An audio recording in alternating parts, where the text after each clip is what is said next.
მოგესალმებით, მე გიორგი გძელიძე ვარ და ჩვენი გაკვეთილების სერიის მორიგ ნაწილს პოკერის მათემატიკას წარმოგიდგენთ. როცა გაიგებთ თამაშის მათემატიკურ ნაწილს, აღმოაჩენთ, რომ თქვენ იღებთ უკეთეს გადაწყვეტილებებს და რაც თავარია, გამოიმუშავებთ მეტ ფულს და იგებთ მეტ ბანკს.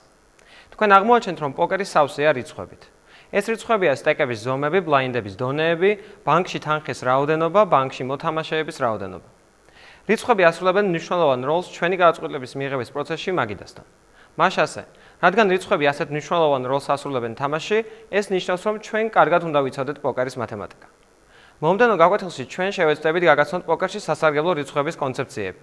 მათ შორის, პირველი გავიაზროთ და გამოვთვალოთ ჩვენი აუტების რაოდენობა ნებისმიერი ხელისთვის. მეორე, გამოვთვალოთ ბანკის შანსები. მესამე, გამოვთვალოთ მოსაოდნელი შანსები და მეოთხე, გამოვთვალოთ ემი. თქვენ ეტყვით, რომ პოკერი არ არის მხოლოდ მათემატიკა. პოკერი არის გრძნობები, ოპონენტის წაკითხვა, მისი პროვოცირება, რომ მიიღოს ცუდი გადაწყვეტილებები და დაუშვას ისინი. თქვენ მართალი ხართ. ეს მნიშვნელოვანი ფაქტორებია პოკერში, მაგრამ თამაშის მათემატიკის გააზრება დაგეხმარებათ ინფორმაციის გაანალიზებაში და გიბიძგებთ სწორი გადაწყვეტილების მიღებისკენ, როცა დარწმუნებული არ ხართ როგორ მოიქცეთ. დავიწყოთ აუტების დათვლით. ამ გაკვეთილში გასწავლით თუ როგორ გამოვთვალოთ თქვენი აუტები და ასევე მეტოქის სავარაუდო აუტები ნებისმიერი ხელისთვის. ასევე გასწავლით სწრაფ გზას, რომ გამოვთვალოთ თუ რამდენი კარტი დარჩა დასტაში, რომელსაც შეუძლია უძლიერესი ხელი აგიწყოთ. მას ასე, რა არის აუტები? მარტივი წესია, აუტები არის კარტი ან კარტები, რომლებსაც შეუძლიათ მოთამაშის მომლოდინე ხელი აქციონ ძლიერ კომბინაციად და მოაგებინონ დარიგება. ძალიან მარტივი მაგალითი. თქვათ ყავთ ვალეტების წყვილი და გააკეთეთ ოლინი პრეფლოპზე $1000 ოდენობით. მოთამაშემ თქვენ შემდეგ გააკეთა ქოლი და გაჩვენათ ტუზების წყვილი. დასტაში არსებული რამდენი კარტი გაძლევთ ოპონენტზე უკეთეს ხელს? ამ მომენტში ფლოპის გახსნამდე ასეთი კარტი მხოლოდ 2-ია. დარჩენილი 2 ვალეტი. ეს არის თქვენი აუტები. ახლა თქვათ ფლოპზე მოვიდა 8-ან 9-ან 10-იანი. ახლა რამდენი აუტი გვაქვს, რომ მომგებიანი კომბინაცია შევადგინოთ? პასუხი არის 10, რადგან ახლა ჩვენ შეგვიძლია ავაწყოთ ვალეტების სეტი, ეს 2 აუტი, ასევე 4-7-იანი, რომელიც ტრიც გავიკეთებს და 4 ქალი, რომელიც ასევე ტრიც გავიკეთებს, რაც ჯამში 10 აუტს გვაძლევს. მოდით ვნახოთ სხვა მაგალითები. თქვათ, რომ ამ დარიგებაში ყავს გულების ტუზმეფე და ფლოპზე დევს გულის 7-იანი, ჯვრის 3-იანი და გულის 9-იანი.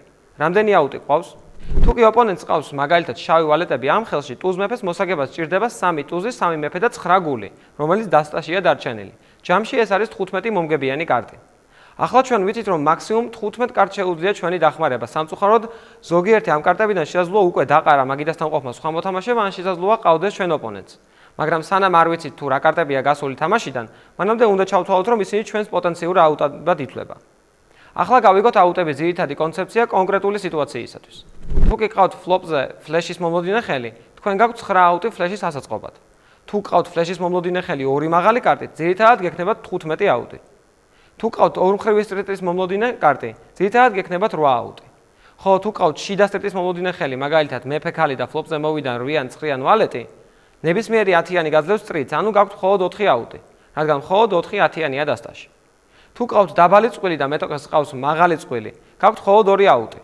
ხოლო თუ არც თქვენ და არც მეტოქეს არ ყავთ წყვილები, მაგრამ მას ყავს თქვენზე უკეთესი ხელი, მაშინ თქვენ გაქვთ 6 აუტი. მაგალითად, მას ყავს ტუზ მეფე და თქვენ ქალი ვალეტი. თუ კი ფლოპზე ყავთ სტრიტ ფლეშის მომლოდინე ხელი, თქვენ გაქვთ 15 აუტი. თუმცა დაიმახსოვრეთ, რომ ზოგჯერ თქვენი აუტი, რომელიც მოვა მაგიდაზე, არ გაძლევთ საუკეთესო ხელს. დაუბრუნდეთ წინა მაგალითს, როცა გქონდა 9 აუტი ფლეშისთვის და ჩვენ გვყავდა გულების ტუზ მეფე და ფლოპზე იდო გულების 7-იანი, 9-იანი და ჯვრის 3-იანი. რა მოხდება თუ კი ამ სიტუაციაში ოპონენტს ყავს ტუზ 9-იანი? ახლა დარჩენილი 2 ტუზი ოპონენტს მისცემს ტუზების და 9-იანების 2 წყვილს, ასე რომ ასეთ შემთხვევაში 3 ტუზი აღარ უნდა ჩავთვალოთ ჩვენს აუტებად. თქვენ აღარ გაქვთ 15 აუტი, გაქვთ მხოლოდ 12 აუტი. კვლავ 9 გული და 3 მეფე. ახლა რა მოხდება თუ თქვენს ოპონენტს ყავს 7-იანების წყვილი და ფლოპზე აწყო სეტი?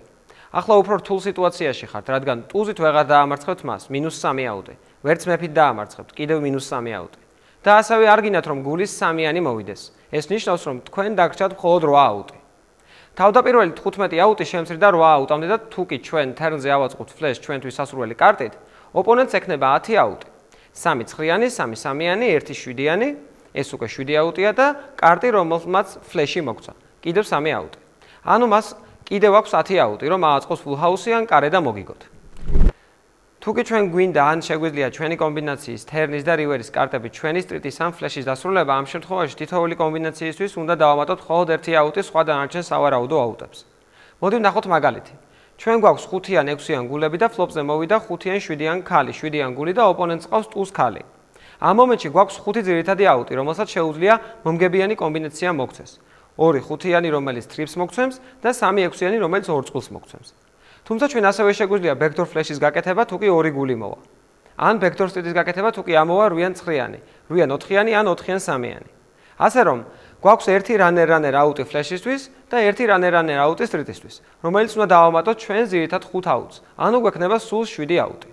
თუმცა თქვენ მაინც ცუდ სიტუაციაში ხართ. არ ჩადოთ ფული ბანკში მეორე წყვილით, როცა ოპონენტს უმაღლესი წყვილი ყავს. ეს ჩემი რჩევაა.